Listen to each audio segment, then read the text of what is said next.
Yo, everybody, what's going on Tuesday night? You know what it is. It's Flyers Talk A to D tonight.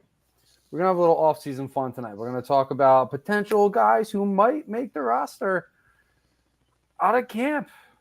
Emil Andre, Oliver Bonk, Denver Barkley. Do they have a shot? Is there maybe a dark horse guy that maybe makes the roster out of camp? We're going to discuss all that. We're also going to discuss a little maybe free agency. What do the Flyers do? We discussed a little bit of Michkov last week. If he comes over, does that change the offseason landscape? We're going to discuss that and so much more. We got a lot to talk about tonight here. So hit that like, hit that subscribe, hit that share, depending on what platform you're sharing on. It's Flyers Talk A2G. Time to talk some hockey. Let's get at it.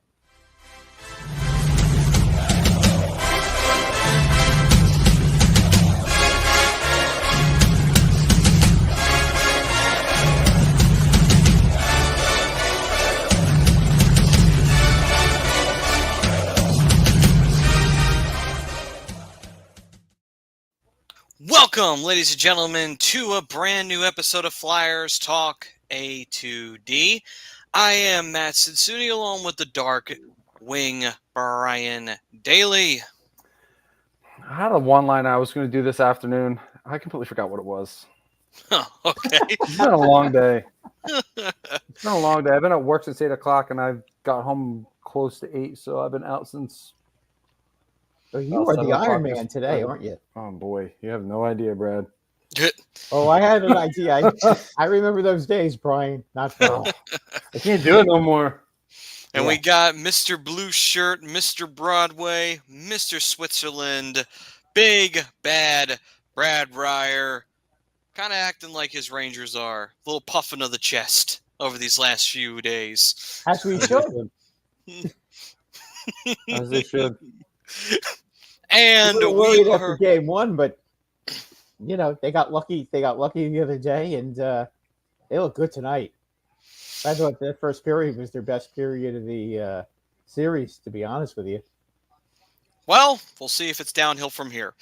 And we are brought to you by the Dr. Paul Vidal over at Specialized Physical Therapy. If you got any aches and pains, go hit the doc up at www.specializedphysicaltherapy.com and then head on over to Cherry Hill or Burlington, New Jersey, and the team of highly trained professionals will make sure that you feel brand new, good as new, no more aches and pains. All right, then. To the poll question, Emil Andre has the best chance to make the roster out of training camp. Agree or disagree? Gentlemen, do you feel that way? Do you feel that Emil Andre will make it? Or do you think he'll get a little bit more seasoning over in Lehigh Valley? Personally, I think he's probably the guy most likely, in my opinion, to get on the pro roster. I mean, he made the roster out of camp, I believe, this past season. Had a little bit of a shot. Didn't really impress since coming up, and then got sent back down. But, I mean, this is a guy who has really the experience, and I really believe that of the guys on the defensive side, at least, he's got the best chance. He's been in the organization for a while. He's had his little bit taste here and there. I don't think he's played bad. He had a really good camp last year. Time for him to take the next step. I mean, we got Oliver Bonk, who might be another year out. He might not. Denver Barkley really showed some signs of really good play, playing for London with the aforementioned Oliver Bonk. And Maximo Rizzo, who came over in essentially a trade for Tony DeAngelo, was one of the leading goal scorers in the NCAA. So there's a lot of potential here. There could be a dark horse as well. I mean, definitely drop those dark horses in the chat. I think of those four guys that I mentioned, I mean, it's really it's their spot to lose, in my opinion. But of the guys who have the best chance, I do think it's Emil Andre. Well, that is the possibility. Like you did say, he did make it out of camp last year. So there is a good chance that he could wind up making it. I'm going to say agree, and the reason why I'll say it is I think that the Flyers, being in the youth movement that they are, I think that they're going to try and get as many of the young pups opportunities as they can. So I think that he'll definitely have a chance to make the roster out of camp, and I think he will, because I think that they're going to want to try and see if he's grown enough to where, okay, he's an everyday starter now, or at least he's a really good depth piece right now in the NHL. So I think that they're definitely going to want to find that out. So I'm going to say agree. Brad, how do you feel? I think he's going to make the team. He made it last year, okay, and then he ended up going back down. But I think this year he sticks. I think they're going to give him more of a chance this year. All right, then. So we are on agreement with that. Emile Andre walking into the Flyers with the opportunity to make the team, and we believe that he will by the end of training camp and be wearing the orange and black at the start of the season. Possibly for the whole year. Maybe. Fingers crossed. So, as for that, we're going to take a look tonight at the rest of the prospects that the Flyers have and who we think will most likely hit the roster for the Flyers. And then later on in the show, we'll do some free agent talk, the possibility of who the Flyers could be targeting. Mike was jumping in, throwing out for the free agency. The Flyers could go for a sound defenseman. Greislick from Boston would fit this team. He also said that if you want to go grab a goaltender, Olmark is on the market, but then that wouldn't help. Nope. If anything, that would clog up the goaltending pipeline. I don't like him at all. Not with the Flyers. With the Flyers defense, I don't think that would be a good idea. Yeah. You'd be spending a lot of money, and I think his numbers are skewed because Boston is such a good defensive team. Now, if you had said Swayman, I'd agree. I'd be okay with that, but not Omar. The problem is Swayman's still young, so they're going to rival him. Yeah, no, I know.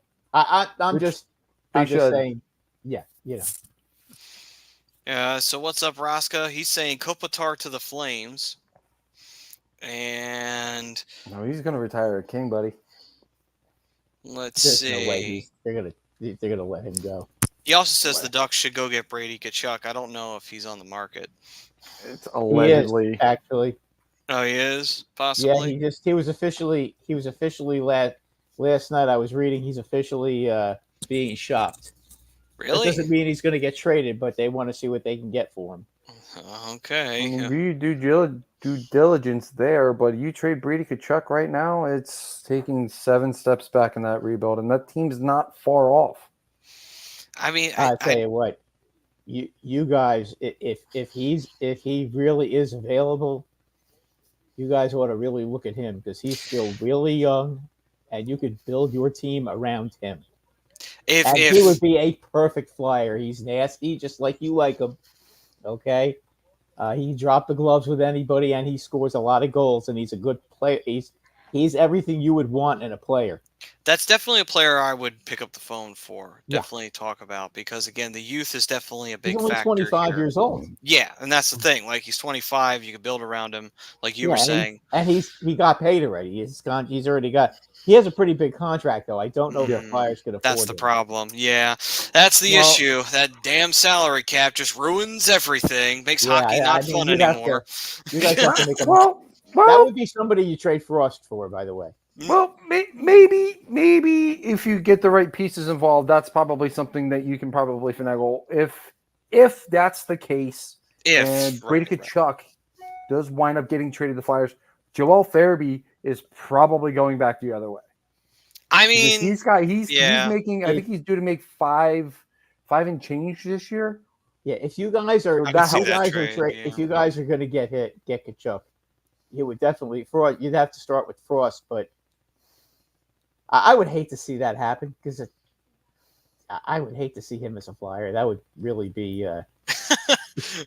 that would really your team would be really good if he was the building piece. I couldn't imagine why you would hate to see Brady you put him with you put him out there with Michkov, okay, and they won't touch Michkov.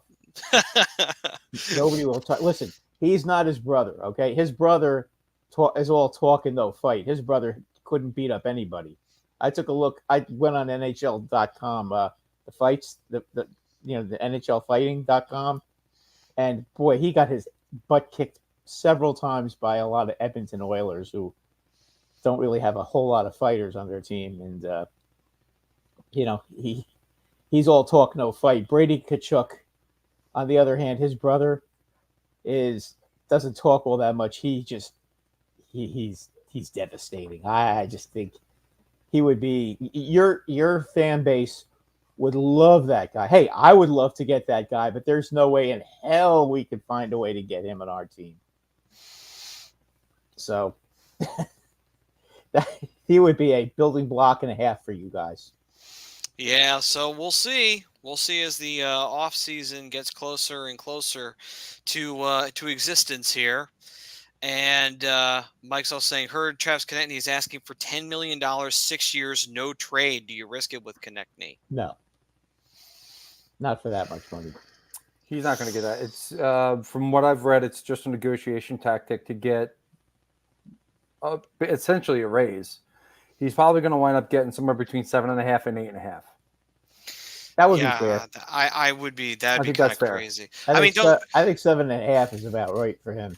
See, I would say that that's probably a lot better in that range. The 10 mil is just like, it's like, what? It's like, did you become the second coming of Wayne Gretzky out of nowhere and we don't realize it? And if you did, then you wouldn't be asking for 10 mil. You'd be asking for like 30 mil. But he's good. I think he's very good. He's a top line player on most teams. I think 7.5 is about right. You paid Kevin Hayes 7, and he's better than Kevin Hayes. Yeah, but Kevin Hayes, I thought you paid him the right amount of money. I mean, Kevin Hayes is a good player at the time. Absolutely, right, right. So I mean, I think 7.5 is reasonable for him. And then with Konechny, you're getting more offensive production. You're getting a guy who plays with pure emotion, which isn't necessarily always a bad thing. It can wind up in some stupid undisciplined penalties, but that happens from time to time. But overall, 8.5, I think, is more than fair for Travis Konechny. He's consistent 30-goal scorer. He's not setting the world on fire offensively, but he's putting up solid enough numbers that he's got an A on his chest now. He's showing the leadership on and off the ice. Pay the man. He's not worth 10 mil. 10 mil is guys like Austin Matthews, Mitch Marner, Leon Draisaitl, guys in that tier. He's just not in that tier. He's been really, really good, and I think he's deserving of a raise and a longer contract. He's just not that 10 mil guy. He's just not. No. Prove me otherwise. Give me a couple seasons of 40 and prove me wrong. Right. We got Chrome chiming in. What's up, fellas? What's up, Chrome? And he Chrome? Also says, I agree to the poll. And he goes on to say, I thought Konechny matured a lot last season for the most part. Yeah, he definitely did a really great job last year. Mike's saying Brady Tkachuk, TK, and Michkov first line. That's a pretty scary first line right there. You know? Potentially. Oh, yeah, that would be good. If everything falls into place, oh yeah, that's a terrifying first line. Yeah, you think so? That would be a terrible. But who plays center? Mike Hayes is for some reason telling me about it. So, okay. I guess he's trying to scare you into trying to will the Brady Tkachuk thing into existence. Brady, I love Brady Tkachuk as a player. I can't stand when the Rangers play against him, but he's the kind of guy. See, unlike his brother, okay, he can back up his talk. Okay, his brother slashes you and then runs away. Just like at the end of the game yesterday on Sunday when he slashed Rempe at the end of the game and he ran away so fast when Rempe turned around and looked at him, it almost looked like like he was running away from a bully, like a scared child. So all I can say is if that was his brother would have stood there and said, "Okay, let's see what you got." So I got a question. It's not necessarily for you guys. This is more of a rhetorical question, more so for ESPN. Why are you so close up in Emily Kaplan's face when you're Right? doing the sideline report? Can y'all back off? Like, Yeah, I don't know. I you're can't all answer up in, that. like, I see her nose hair. Like, that's how close you are. Like, back Yeah, off. it's a little, It's unnecessary. a little bit. It's a little bit much. Make sure y'all hit that like, If it was subscribe. Jackie Redmond, I could understand, but not Emily Kaplan. Well, even the angle that they're going on with Emily Kaplan, like, even Jackie Redmond would look bad. Yeah, that's true. Although that would be hard to do, but yeah, I agree with you. So let's take a look at what's going on here with the Flyers prospects, and let's see what we've got in terms of where the Flyers are at and who most likely could possibly make the team this year. There are plenty of players to go through. There's a lot, and that's a good thing. The youth movement continues in Philadelphia. So let's get started. Denver Barkley. I'm going to say no. And the reason why I say no is I think he goes back to juniors for one more season. I think they're going to try and hold him off from using up any of his time until he's absolutely ready. I thought he had a fantastic season last year. I think he led the OHL in scoring, which is phenomenal. I think he's getting very close. I think he needs a little bit more seasoning. I think I want to see him kind of see if he can repeat those numbers one more time. And if that's the case, and he can, I see no reason for him not making the roster. Not this year, but the following season. Plus, All right. You got to wait for a couple more holes to open up too. Mike's saying Barkley makes the AHL 25-26 season. Okay, so me and Mike are essentially in that same ballpark. All right. Oliver Bonk. Worst case scenario, AHL for him. He's close. Mm-hmm. I mean, I would like to see him in exhibition games against some, against professional competition. I shouldn't say professional. I mean NHL competition, and see if he can hold his own. And if he can hold his own, yeah, I think he has a shot to make the team. But at very worst, AHL. I agree with that. I think he showed a lot in camp last year. I don't necessarily want to try and say burn a year of his ELC, but I think he needs an opportunity. He needs an opportunity. He needs a shot. Like I said, coming off a solid camp last year, I think the only reason he didn't make the team was lack of minutes for him to be played. And that, for a developing young defenseman like that, you need the minutes. And I don't think they had it in Lehigh either. So sending him back to juniors was probably the only option. With that being said, I think he has an opportunity to not just make the Flyers. I think he has an opportunity to make the Phantoms as well. Earn some minutes, earn some time. And depending on what the Flyers do in free agency, have an opportunity to come up mid-season, depending on where they are in the standings, maybe a little bit after the trade deadline, depending on how things look, and get a really good look at him and kind of go from there. I think he has an opportunity to see some NHL time this year. All right. Just to throw out there, Mike's saying Bonk makes it 6 games, then goes back to London. Then late season comes out to help the Phantoms later on. And what's up, Chucks? Can't you play 9 before you get sent back to juniors? I think you can. I think that's a limit. Well, 10 is 10. After 10, you have to keep them. Right. Yeah. So that's what I'm saying. You can play 9 before you send them back. True. If you play 10, then then the ELC begins. Mm-hmm. Right. So I'm going to throw out some names too that may not be the big names, but might be a possibility of them shooting out. So just guys to keep you track of. Cooper Merity, Tanner Lashinsky, who I did not realize was still in the Flyer system, honestly. I thought he was gone. Yeah.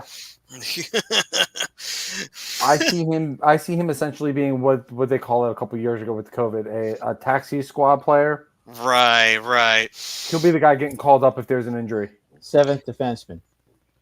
Maximo Rizzo. who I know has some chemistry with a couple of the Flyers prospects. So he might have a decent shot compared to others in terms of making the roster, but not as like a major factor player. I like to see him go to the AHL next year. Right. I think that and let him. You want to definitely give him a little bit more experience. I think he goes back to college. Could I be. know he signed his ELC, but I think he might. I think he might go back to college, and I just think he takes a step in his development again there, and then comes back over after the college season, and again, depending on where they are, maybe getting a shot, playing up with the Flyers, just kind of just get a look. Yeah. Spoopy, what's going on? Hey, Swoopy.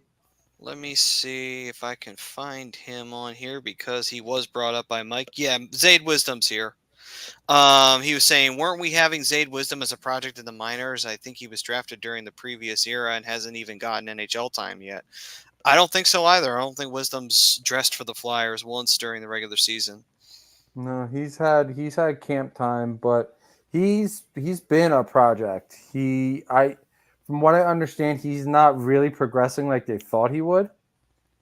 So, I mean, he's getting significant time with the Phantoms, but I mean, honestly, I don't hear much from him down there. So, I don't think he's really turning into the player that they thought he could potentially be. He needs a big training camp.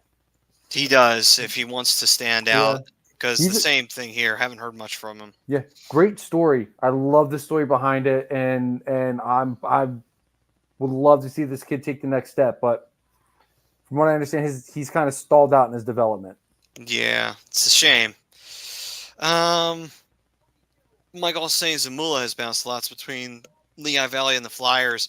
Again, the problem is Zamula, he'll do a couple of really good things and then he'll do a couple of bad things. That's the problem. He is very back and forth. It's like, okay, Zamula, you did great last game, and then he'll do a bad turnover, leads to a goal. It's like, there goes all your good credit right there, my man. But he's been good on the power play. He's got a shot.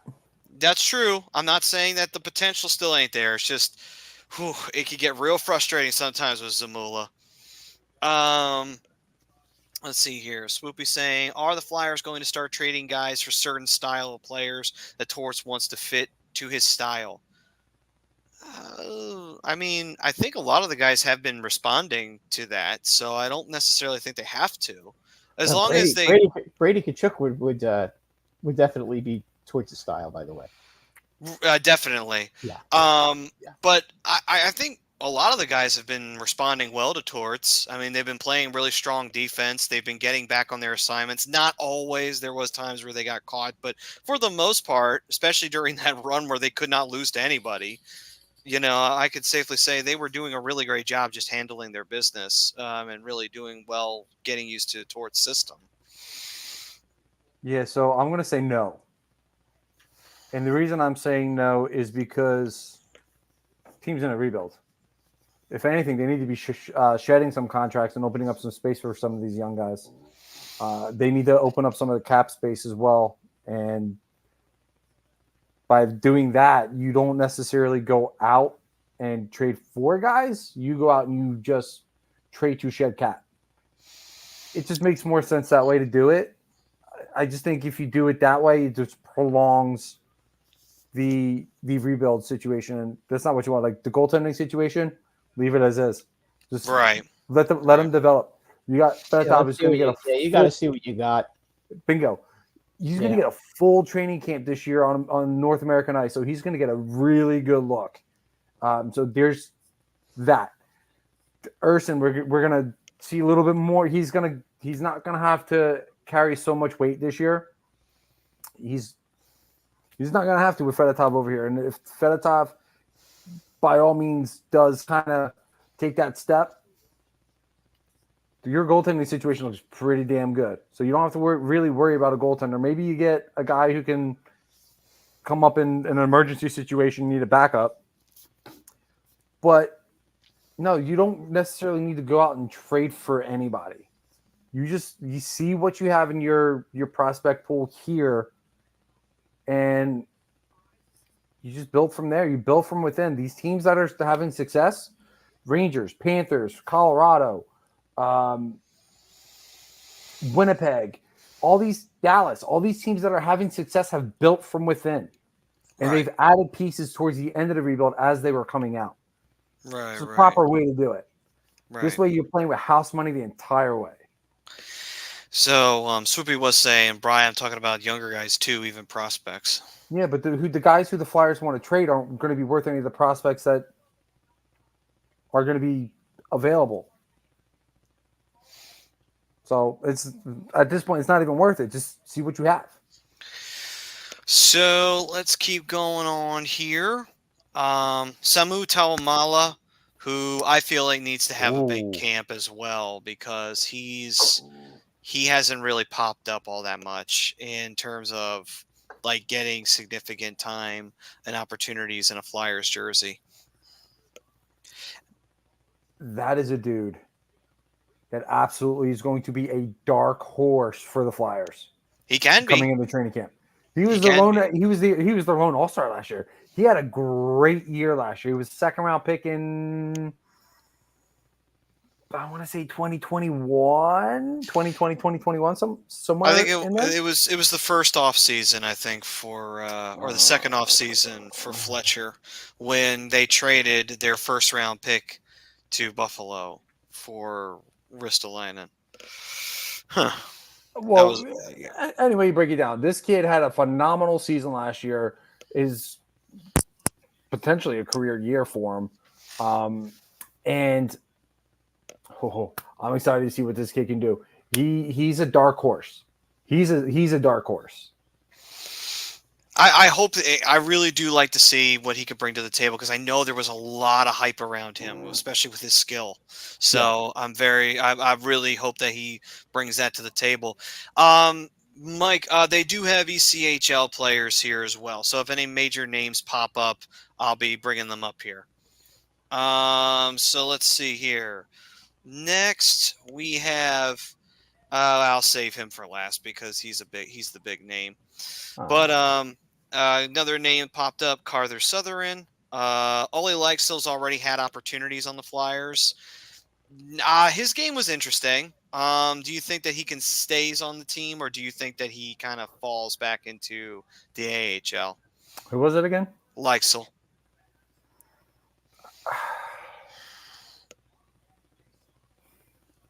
I think he might.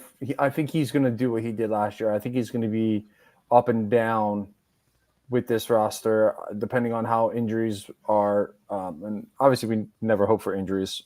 But I mean, Ollie showed some signs that he can hang in the NHL. But I think he's going to be one of those guys. He's going to be a guy you rotate in and out of the lineup. Gotcha. So tweener, basically. Tweener, yeah, okay. Absolutely. All right then. Other names. I like him though. I think he has some good aspects to his game. I don't think he's that player that's going to play 82 games a year. But hopefully I'm wrong. Gotcha. I mean, who knows? Maybe he'll be a solid depth, maybe third pair, D-man, best second pair. You know, at best, if everything goes. He's a forward. Oh, I'm sorry, forward. I don't know why. I know why, because the guy ahead of him was a D-man, so I got my bad. I guess that's bad that he didn't leave that much of an impression on me that I forgot his position. So like I said, he doesn't set the world on fire, but he has aspects to his game. Like I like that he's willing to get into board battles and he knows how to protect the puck. He's got some aspects to his game that are pretty valuable in Tort's system. So he's not going to set the world on fire as far as offensive production goes. Gotcha.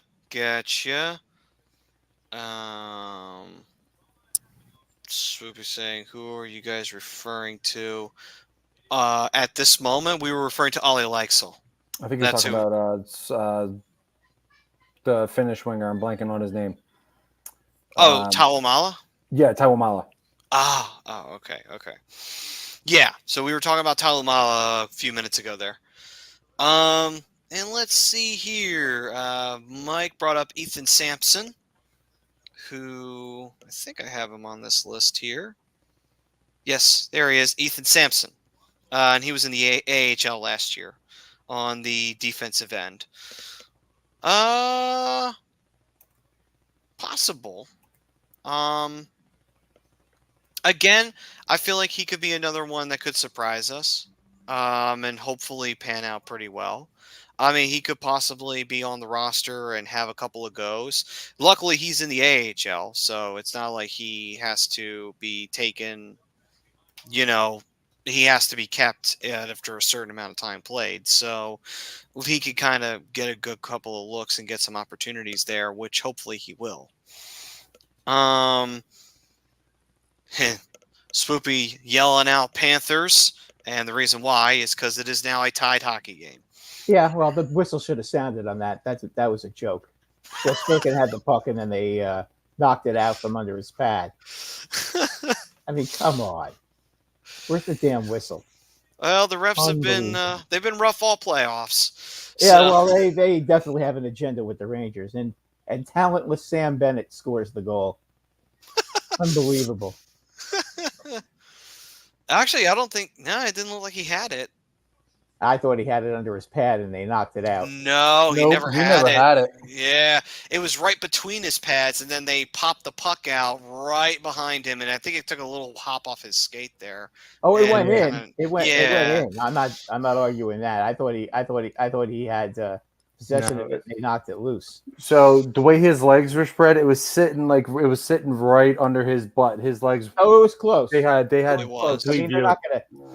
Listen. They're playing in Florida. They're not going to not give them to him. So we already know that. I've seen the way the refs have been favoring Florida this whole series.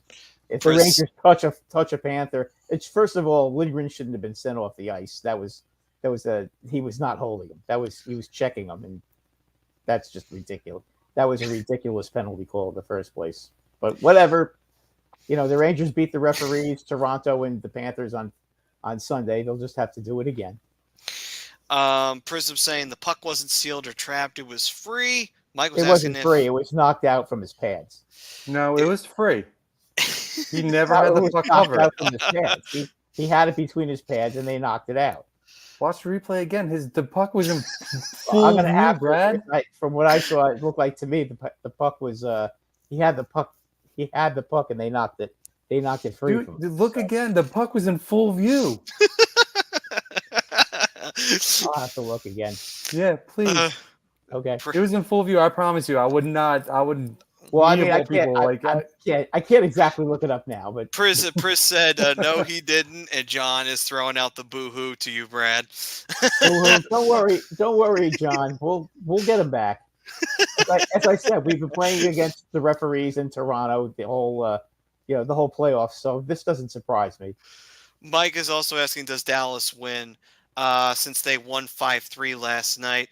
I don't know. I feel like Edmonton can bounce back. I don't necessarily think that the series is over. They needed that. J-Rob needed that. Yeah, he was having a rough go of it. It'd been a minute since he'd shown up. He showed up in a big way. He kicked the goddamn door in. He did. He did. But that's what you expect him to do that. And yeah. Mike's saying Trouba paying a hefty fine. Oh, that's okay. Now, I just want to know: did they find Kulikov when he, when he ran Jimmy Vesey and put him out for the rest of the series? I'm just curious. I have no idea, to be honest with you. You really going to defend that? No, he blatantly elbowed him like that. He didn't even hide it. Yeah, he didn't. Who? Oh, Trouba? Yeah. Oh, I know he did. I'm just saying, did Kulikov get fined? No, it wasn't that obvious. When he did to Vesey, like 5 seconds after he got rid of the puck, he hit him right in the face. He's got a concussion and he's out. He hit him in the shoulder and he's out for the freaking rest of the playoffs. Come on, it's all fine and dandy unless it happens to a Ranger. Well, you know what? You know what? Listen, they're gonna get theirs. I just want Matthew Tkachuk. I want to see Matthew Tkachuk drop the gloves with Rempe instead of slashing him and skating away because, he is a fairy. It's no question about it. He really is. I'm sorry.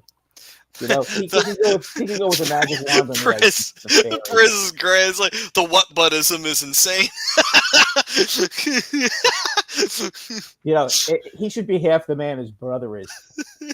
Actually, he's chirping all the. I love what Shesterkin said about him. About his chirping. He said, "I don't know. I don't speak English." Of course, he said that in perfect. Of course, he did. Yeah. Prism's coming with fire, and he's saying, "Has Rippy ever won a fight?" He's one of you. He kicked your guy's ass, no question about it. Mr. Pizza Face. I think we know what we're talking about here. But still, what's funny about he didn't beat up Matt Martin. He didn't beat up Ross Johnstone. Okay, whatever you say. Priz is like, it's like he's as mad as if somebody knocked Conor Verhaeghe out of nowhere or something. Like, he's really angry. Conor Verhaeghe's a freaking punk too. Apparently, another one. Their whole team. It's the filthiest team I've ever seen. Seriously. Instead of calling the Panthers, they should just call them what they are: the Florida scumbags, because they really are scumbags. With the slashing from behind and all of a sudden, they call another penalty on Gaudreau now. I mean, come on. It's ludicrous what they do. Oh man. So let's see. Kulikov comes at him with the elbow, and Gaudreau gets the stick up, and Gaudreau gets a penalty. Please, it was delay a game. Ridiculous. Just ridiculous. He hit him with an elbow, and that's not a penalty. Just throwing up the crying. Just another example. Oh my god. Just another example of how pathetic these officials are. Pris is saying Trouba is Marshawn and Wilson on crack. I wouldn't say that. Oh, wait a minute. Are you a hockey? Are you a Flyer fan, Prism? No, he's not. He's a Dallas, Montreal, Chicago fan. What? I wouldn't even put Montreal in there. He more backs Chicago more than any team, but yeah. Yeah, okay. But he does have the Dallas love in there. Why is he a Dallas fan? Is he from Dallas? Because he lives in Texas? Okay, that makes sense. Shoots the puck clear over the ice, no tap, but that's not delay a game. When you hit the guy in the face with an elbow, yeah, I think it's delay a game. It's a double penalty. It's still delay a game. By the way, if you guys haven't, let's do this real quick because I lost track of where we are. Hit that like, hit that subscribe, jump in the chat. We're all jumping on Brad tonight, so come in and join the fun. Even funnier that when I took the poll off, the thing covered Brad's face.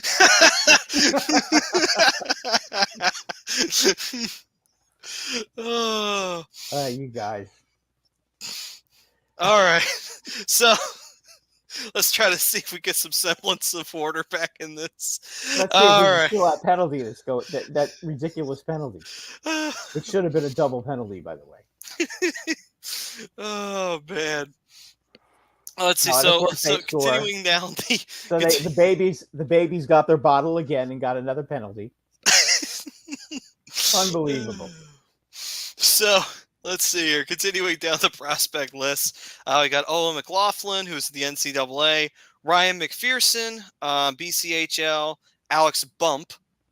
Would that be interesting if he panned out? Could you imagine a Bonk and Bump line? That would you can't. But could you imagine if Bonk was on defense and Bump was on the line? That'd be hilarious, actually. Oh, and the Panthers just scored. Oh boy. Yeah, that was unfortunate.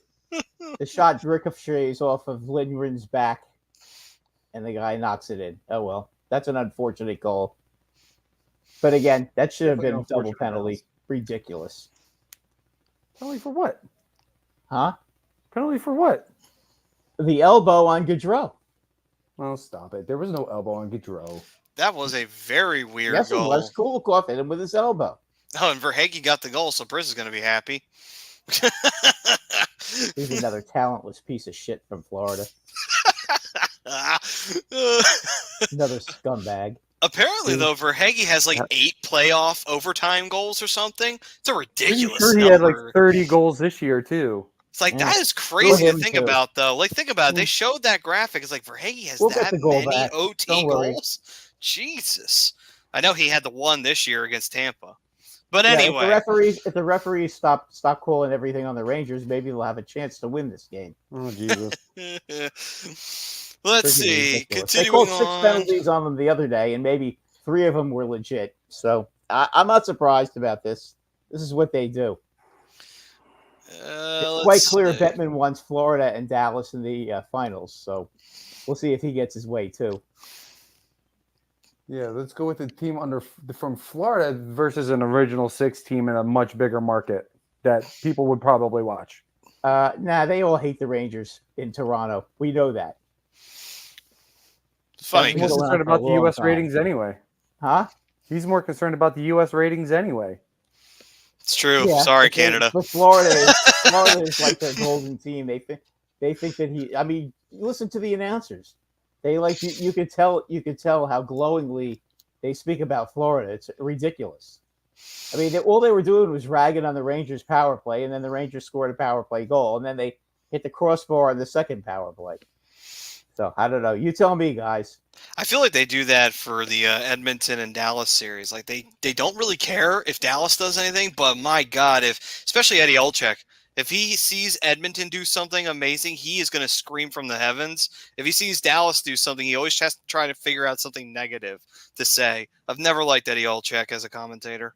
But anyway. ESPN as a whole is a joke anyway, so it doesn't really matter. This is very true. Right. It's not. ESPN is not as good as it used to be. Right. As a whole. We're not talking just hockey. As a whole. I mean, it's a shame because Gary Thorne and Bill Clement back in the day were great. But, they had a couple of other really good announcers as well that was doing hockey back then. Got away with a trip there. Yeah, that was. Of course he did. But if it was a Ranger, it'd be, where's the trip? Where's the trip? That wasn't. The trips are against us. That wasn't a trip. That wasn't a dive.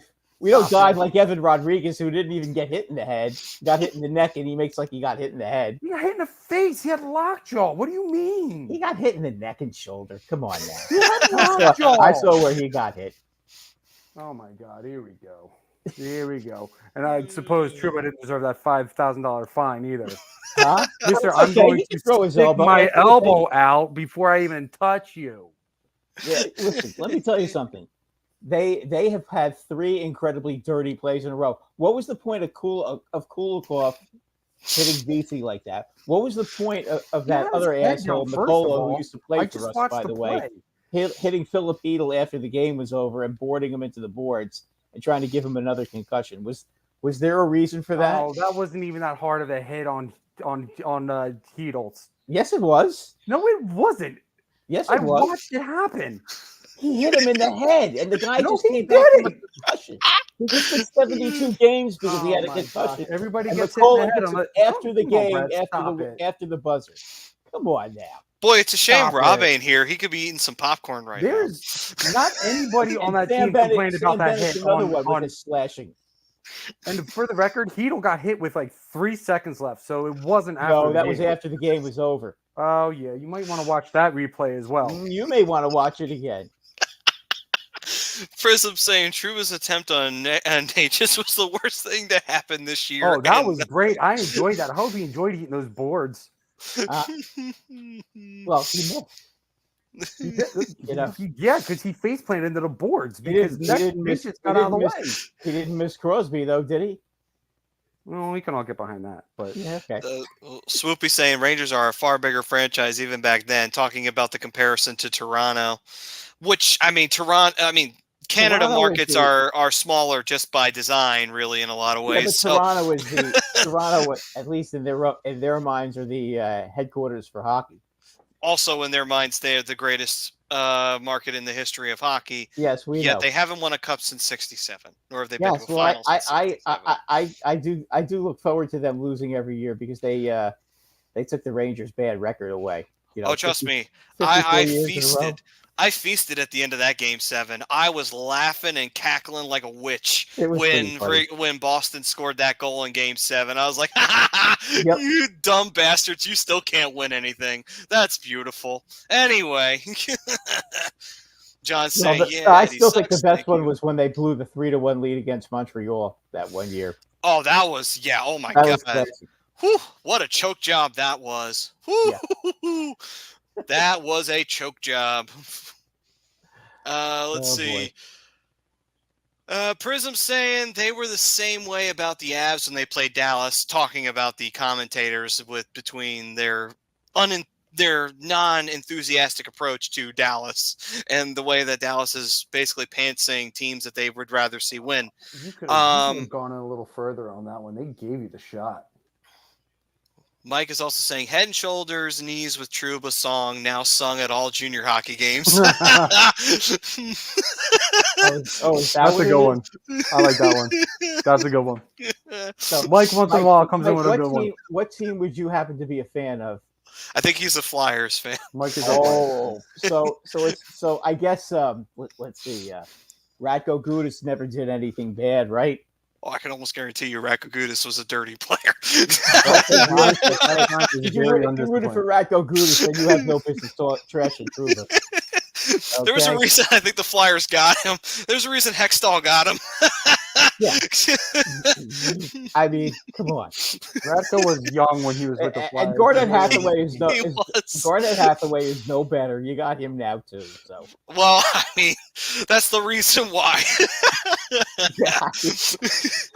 Hathaway was known for one thing in Boston. Yeah, and that was liking, subscribing, and hitting the bell. That's what he was known for in Boston, by the way. Yeah. So don't forget to subscribe, by the way. Yeah. John's saying Mike Emmerich was the best. Yeah, Stock was the best. It's a shame he retired, but hey, great career. Love him. Still one of the best, maybe the best of all time. Actually, will always be number 2 in my book. But Jim Houston? Yeah, it was Houston. Houston's great too. Houston's another great commentator for hockey. Well, he doesn't he do most of the Canada ones? Actually, isn't that what he does usually? Who? Houston. What he usually did Hockey Night in Canada. Yeah, that's what I thought. Yeah, he was doing the Canada. Yeah, that's what. But anyway, Mike says that's a secret. Gary, what's his name? Gary Cohen. Was Gary Cohen or Gary Thorne? Gary Thorne. Gary Thorne was really good. I liked him. He was good too. Yeah.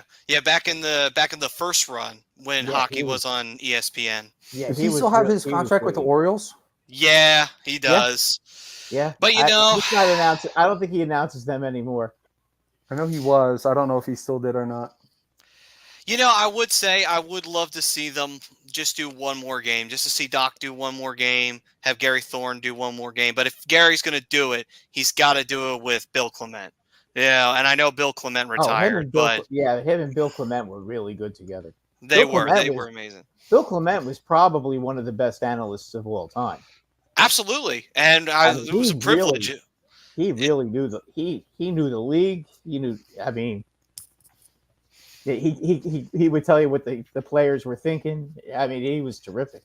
Absolutely. I mean, it was a privilege as a Flyers fan. We got to see him, almost every game for the Flyers with JJ. So, I mean, that was a privilege just to have him there. Yeah, he was really good. So let's see here. Mike also saying Hartnell was more dirty than Gudas, so no on Brad. No, I don't agree with that one. No. Hartnell was a shit stirrer. I'll give you that one. He was a shit stirrer, but no, he did things in a more subtle way. But he was at least a good player. Yes, he could score and he could get to the dirty areas when he needed to. He could set guys up. Hartnell had a lot more dynamic. Ratko was so nuts. He's the one that hurt Couturier. Yes, and Couturier got around him in practice. Oh no! Oh, what a save! He was Hartnell or Gudas was very young with the Flyers. He had a lot of maturing to do, and you saw that he was a very emotional player, and he still is. But Gudas now, from when he was with the Flyers, is a much different player. He's actually matured a lot. He keeps himself under wrap. He still fights every now and then, but you don't see him doing half of the stuff he did with the Flyers. He's grown a lot since leaving Philly. I'll tell you what. I can't remember who it was on the Ducks. Somebody on the Ducks just did a Superman punch on him. Oh, that was Kevin Bieksa. I was at that game. Oh, I was at that game. I have never seen anybody take a shot like that before. I mean, I was funny because I remember when that happened. I said to myself, well, if anybody did, I hated that punch, but I was like, but you know what? If anybody deserved it, it was Gudas. That was Kevin BX's like go-to move too. Like anytime he started a fight, he would leave his feet for a short second and then just come in and just Again, quick I'm gonna little. Mike. I'm gonna say Mike, this. Wayne Simmons was Wayne not a dirty. Simmons. He was not a dirty player. No. See, here's the thing. Simmons, I think, as his career started to wind down, he was starting to get to the end of his time with the Flyers. He started kind of making mistakes more often than not, where he would get penalized, and he had a rep by then, so refs were always looking at him. So Yeah, that's a he was just a little tough- bit of a different story He was a than tough, with he was- Gudis. He was tough. He didn't use his stick on people. No, he was the type of guy. If he was going to fight you, he was going to fight you with his fists. That was how Wayne Simmons acted. He didn't throw his knee out and try and do stuff like that either. Okay, so we really got off the rails on that. But then again, that's going to happen when you've got a show team playing against another team in the playoffs, and the opponent just took the lead. Yeah. So, Well, I mean, that's also just playoff hockey in general. I'm sure the same thing would happen if Dallas was playing right now. yeah, absolutely. Yeah. So with that, with the last 10 minutes, one other thing we'll throw out a couple of the big ones. I would say Fedotov will most likely make the team because he'll probably be the backup for Urson. And then Michkov, how do you guys feel about him making the team? I would think he's got a decent shot. Yeah. If he doesn't make the pro roster, he goes back to Russia. Yeah, that's a good point. Well, at least that's the alleged deal. Right. So yeah, he would have to be on here. So finally, just give us one, since we're winding things down, like one or two decent targets that the Flyers could go after potentially in the free agency. I want to see him go after. I want to see you go after guys who could be potential trade bait at the deadline. Guys who are a little bit older, bottom six players. If you're going to go after a forward, seventh. Like who I picked then. Oh, good. Who'd you pick? Who I picked? Who? I picked Henrique. Adam Henrique. I like Henrique. I'm not 100% sure how much he's going to ask for in free agency, though. That'd be my only concern. Yeah, but you get a lot for him when you trade him at the deadline. True. Matt Duchene. Again, it's going to be another question of money. Yeah. And here's one. This guy's not quite old like that, but I think he'd be a real good player for the Flyers. Is Chandler Stevenson. He kind of does what Couturier used to be able to do. The guy in the Golden Knights. He's gonna demand a lot of money in the offseason. How much do you think he get? I mean, he's not a big scorer. He's coming off a really good year. Yeah, no, he's a real good two-way player. I think he's a Tortorella type of player. He's just gonna wind up. He's probably gonna wind up floating somewhere between 5.5 to 6. Okay. Mike, the North Stars had Dennis Hextall. Very dirty player. Didn't they also have Dino Ciccarelli? Yes, they did. Yeah. He was pretty much that way too. But anyway, those are the three forwards. I got some defensemen who you'd like, but they might be costly. Shea, Pesci, and Zadorev. I think especially Zadorev. If you guys could get him, all three. No. Good. They're good. They're good ideas. I like where you're thinking. Pesci's asking for 6-7. No, that's too much for them. What about Zadorev? Brady Shea is asking 6-7. Zadorev, I'm not sure what he's making right now. Zadorev would probably, from what I heard, he was making 3.7. Yeah, and he's asking for 5.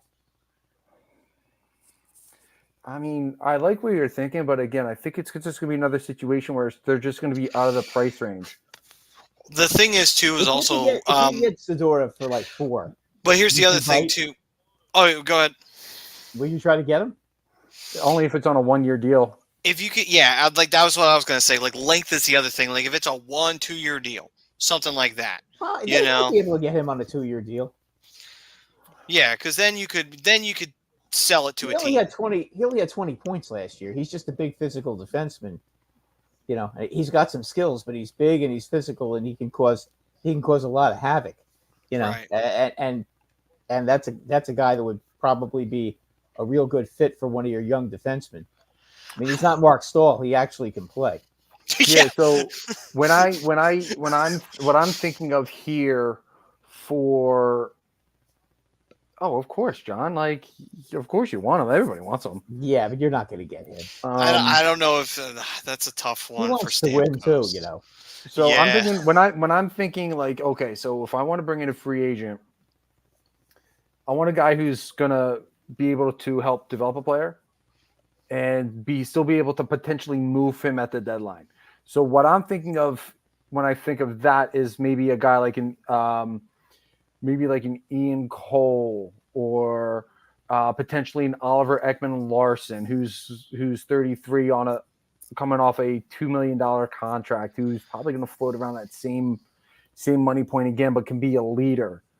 Guys like that. Obviously, we want him to be better than Mark Stahl, which I think we can all agree on was a bad move, but you didn't pay him anything. You paid him the league minimum. Maybe like a Mark Giordano. Somebody along those lines, somebody that you can sign to a 1-year deal, maybe maybe 2 million max, and be able to move him at the deadline and get something for him. You want a guy who's going to work with these young guys and just sit there and be like, okay, so what'd you do wrong here? Okay, well, this is what you should have done. Break down the shifts to him, break down the plays during the video meetings and stuff like that.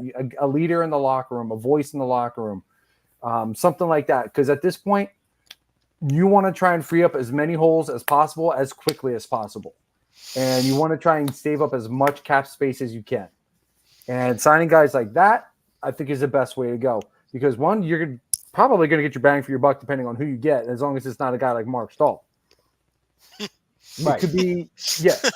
You just need a leader, a guy who can rotate in and out of the lineup every couple of days, so you can allow the young guys to kind of get some minutes, get some chemistry, get used to playing the NHL game at the NHL speed, something along those lines. You don't really necessarily need to go out and make a splash this year. The idea for this year is to continue development, try and win as many games as you did last year, and let the young guys take a step forward. That's it, and free up cap space. And then Priz says, go for Henry Jokiharju. Yeah, that's not a bad one. That's actually not a bad one. He's not going to cost you a ton of money, and he's a good third pairing guy. And I think he's relatively young. I think he's 27. That's not bad. It's not bad at all. That's not a bad one at all. I know Yanni Hakanpää is available. He's cheap. He was actually pretty good for Anaheim and Dallas. Oh, the ice cream man. That'd be awesome to bring him to the Flyers. I might just get a jersey. It all kind of depends on Michkov. Oh, it's all going to depend on Michkov. Oh yeah, big time. If he comes over, okay, I would expect the Flyers to be very, very aggressive to try to put some guys on the ice with him. If he doesn't, then they're going to just go into a complete to finish the rebuild. You know, and then try again, and then hopefully get him next year. But it all depends on if this is the year he's going to get, if he's going to come over. 24, even better. He also says that Adams might just let him walk, and he's an RFA, and he's only making 2.5 this year. I wonder how much more he's going to ask for. Probably 4. Because I like Henry Jokiharju. He's a very, very solid young defenseman, bottom pairing type of defenseman. Has a little bit of offensive upside and plays a pretty decent defensive game. He would kind of fit into my criteria. He might be able to be a second pairing defenseman, though. But the question is, what do you got to give up to get him? Because if he's an RFA, then you got to trade for his rights. Well, not necessarily. You can sign him. They can reject. You can sign him to an offer sheet. If Sabres pass on him, you have to compensate him. So right, okay, that's true. That's where I'm concerned. Like, what is he going to be worth to the Buffalo Sabres? What are you giving up to get him? Right. I thought that's automatic with RFAs. Like, there's a criteria. Like, if you sign it, it's just whatever tier he falls into. Yeah, it's whatever. Whatever. I'm not sure what tier he falls into. If it's like a third tier, which is probably that, they may have to give up like a second and a sixth or something like that for him. I got to look at the tiers, but yeah, I mean, essentially, yeah. If Flyers sign him to an offer sheet and Buffalo declines their end and lets them go to the Flyers, they're still gonna have to give something up.